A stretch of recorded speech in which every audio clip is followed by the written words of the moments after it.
សួស្តីអ្នកទាំងអស់គ្នាស្វាគមន៍មកកាន់ Channel ភូមិខ្មោច Podcast នាងខ្ញុំជា Assistant របស់ Admin Channel ភូមិខ្មោច Podcast ថ្ងៃនេះខ្ញុំនឹងនាំអារម្មណ៍អ្នកទាំងអស់គ្នាទៅស្ដាប់រឿងមួយតោះទៅស្ដាប់ទាំងអស់គ្នានៅជាជ័យភូមិដ៏ស្ងប់ស្ងាត់មួយដែលមានឈ្មោះថាព្រៃកាណាស្ថិតនៅក្បែរជើងភ្នំដ៏ឯកោមួយហៅថាភ្នំប្រលឹងខ្មោចមានរឿងនិទានដ៏គួរឲ្យញញៀតមួយដែលត្រូវបានបន្តផ្សាយតាមមាត់អ្នកភូមិជាច្រើនចំនួនជាយូរឆ្នាំមកហើយភ្នំនេះមានទេសភាពដ៏ស្រទន់ពោរពេញទៅដោយដើមឈើធំៗស្លឹកឈើក្រាស់ៗនិងផ្កាព្រៃដែលបញ្ចេញក្លិនក្រអូបនៅពេលព្រលឹកសត្វស្លាបនានាតែងច្រៀងសំនៀងដ៏ពីរោះនៅពេលព្រឹកហើយសំឡេងទឹកហូរពីស្ទឹងតូចៗដែលស្ថិតនៅជម្រាលភ្នំបានបន្ថែមភាពសុខសាន្តដល់តំបន់នេះប៉ុន្តែទោះបីជាមានភាពស្រស់ស្អាតនេះក៏អ្នកភូមិជឿថាមានវត្តមាននៃព្រលឹងអ្នកស្លាប់ដែលមិនទាន់បានសម្រាកបាននៅទីនេះពួកគេជឿថាព្រលឹងនោះគឺជាវិញ្ញាណរបស់នារីម្នាក់ឈ្មោះសោភាដែលធ្លាប់រស់នៅក្នុងភូមិនេះក្នុងសម័យសង្គ្រាមដ៏ឃោរឃៅមួយសោភាគឺជាស្ត្រីវ័យក្មេងដែលមានភាពស្រស់ស្អាតចិត្តល្អនិងស្រឡាញ់សហគមន៍របស់នាងយ៉ាងជ្រៅជ្រៅនាងតែងជួយអ្នកភូមិនៅក្នុងងារផ្សេងៗដូចជាការដាំដំណាំនិងការថែទាំកុមារក្នុងភូមិដែលធ្វើឲ្យនាងក្លាយជាមនុស្សដែលគេស្រឡាញ់និងគោរពបំផុតនាងតែងតែតបានកន្សែងផ្កាសម្រាប់កុមារីនៅក្នុងភូមិហើយបង្រៀនពួកតួអំពីរុក្ខជាតិនិងឱសថធម្មជាតិដែលអាចជួយព្យាបាលជំងឺបានសោភាមានស្នាមញញឹមដ៏កក់ក្ដៅដែលធ្វើឲ្យអ្នកណាក៏ស្រឡាញ់នាងភ្លាមហើយនាងតែងតែនិយាយថាបើយើងជួយគ្នាភូមិរបស់យើងនឹងរីកចម្រើនប៉ុន្តែជោគវាសនារបស់សោភាបានប្រែជាសោកនាដកម្មនៅពេលដែលសង្គ្រាមបានផ្ទុះឡើងហើយកងទ័ពបរទេសមួយបានមកដល់ភូមិសម័យនោះភូមិព្រៃកាណាគឺជាកន្លែងដែលគេលាក់ខ្លួនពីសង្គ្រាមប៉ុន្តែវាមិនអាចគេចផុតពីភ្នែករបស់ទីហានបាននោះកងទ័ពទាំងនោះបានចូលមកប្លន់យកអាហារនិងធនធានហើយបានធ្វើបាបអ្នកភូមិជាច្រើនសម្រស់និងភាពទន់ភ្លន់របស់សោភាបានទាក់ទាញចំណាប់អារម្មណ៍របស់ទីហានម្នាក់ដែលមានចិត្តសាហាវគេបានបង្ខំនាងឲ្យចាកចេញពីភូមិដោយទាញនាងចេញពីផ្ទះរបស់នាងនៅពេលយប់ខណៈដែលគ្រួសាររបស់នាងអាចធ្វើបានត្រឹមតែមើលដោយភាពអស់សង្ឃឹមគេបាននាំនាងទៅកាន់ផ្ទះចាក់មួយដែលស្ថិតនៅខាងលើភ្នំប្រលឹងខ្មោចផ្ទះនោះគឺជាកន្លែងដែលគេបានប្រើជាទីតាំងសម្ងាត់សម្រាប់ការធ្វើទរណកម្មហើយវាត្រូវបានគេបោះបង់ចោលជាយូរមកហើយ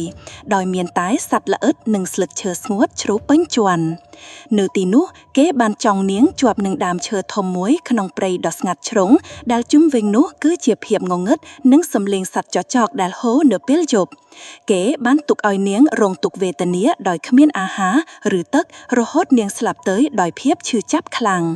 មនុស្សជាច្រើនជឿថាមុនពេលនាងស្លាប់សោភាបានផ្ទុកនៅទុក្ខលំបាកការភ័យខ្លាចមិនការអាម៉ាស់ដ៏ជ្រៅជ្រៅដែលធ្វើឲ្យវិញ្ញាណរបស់នាងមិនអាចស្វែងរកសន្តិភាពបាន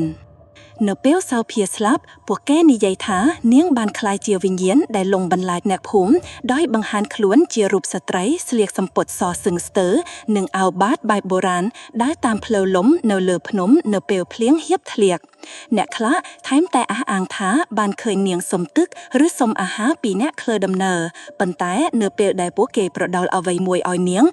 បែរជាបាត់ខ្លួនទៅក្នុងខ្យល់ដូចជាមិនធ្លាប់មានវត្តមានអ្នកភូមិមួយចំនួនបាននិយាយថាពួកគេធ្លាប់ឮសំឡេងស្រែកយំស្ដីបន្ទោនៅក្នុងព្រៃនៅពេលយប់ហើយអ្នកខ្លះទៀតថាពួកគេឃើញស្រមោលក្បាលរបស់នាងឈរនៅក្បែរដើមឈើដែលនាងត្រូវបានចងដោយនាងសម្លឹងមកពួកគេដោយភ្នែកទំទេគ្មានជីវិត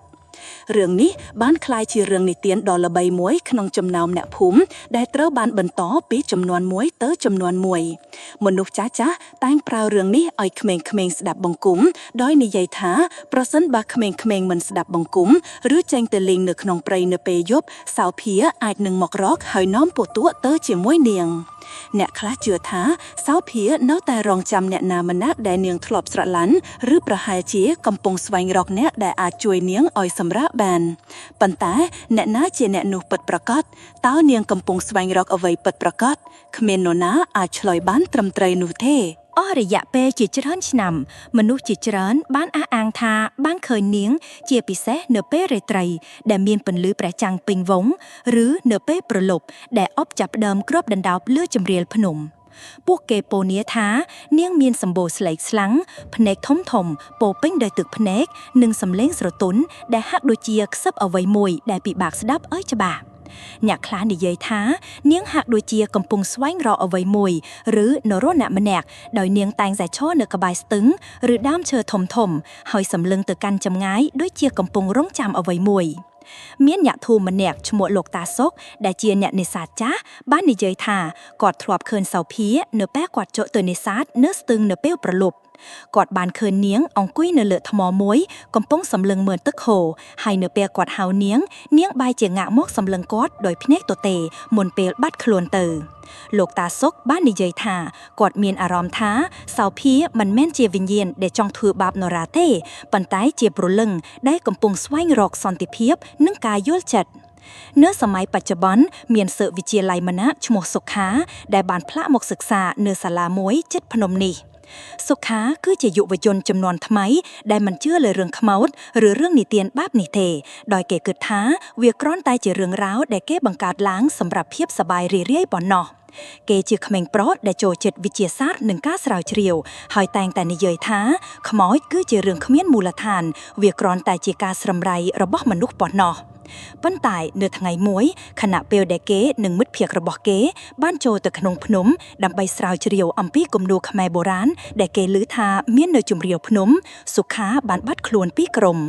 ពួកគេបានទៅជាមួយគ្នាជាក្រុមតូចមួយដែលរួមមានសុខានិងមិត្តហៀកពីរនាក់ទៀតឈ្មោះសុជាតានិងវិចិត្រដែលជាសិស្សផ្នែកប្រវត្តិសាស្ត្រពួកគេបានក្រុងនឹងថតរូបគំនូរទាំងនោះនិងសរសេររបាយការណ៍សម្រាប់សាលារៀន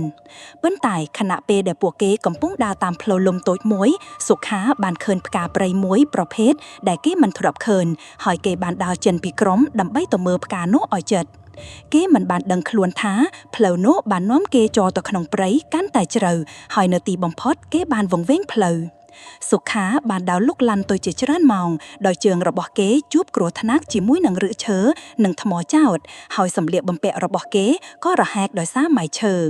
គេបានស្រែកហៅមិត្តភក្តិរបស់គេប៉ុន្តែគ្មាននរណាឆ្លើយតបទេព្រោះពួកគេនៅឆ្ងាយពេកទីបំផុតគេបានឈប់នៅចំហៀងផ្ទះចាស់មួយដែលគេជឿថាជាផ្ទះដែលសោភាធ្លាប់ត្រូវបានគេនាំទៅផ្ទះនោះមានជញ្ជាំងឈើចាស់ៗដែលបាក់បែកនិងដំបូលដែលជ្រោះស្ទើរតែអស់ហើយមានស្លាកស្នាមនៃភ្លើងឆេះដែលបានកើតឡើងជាយូរមកហើយនៅក្បែរនោះមានស្ទឹងតូចមួយដែលហូរយ៉ាងស្ងប់ស្ងាត់ដោយទឹកថ្លាឆ្លុះនិងពន្លឺព្រះច័ន្ទបង្កើតជាទ្រឹស្នាដ៏ស្រស់ស្អាតប៉ុន្តែក៏គួរឲ្យញឹកញាប់នៅភាពស្ងាត់ជ្រុងនៃព្រៃ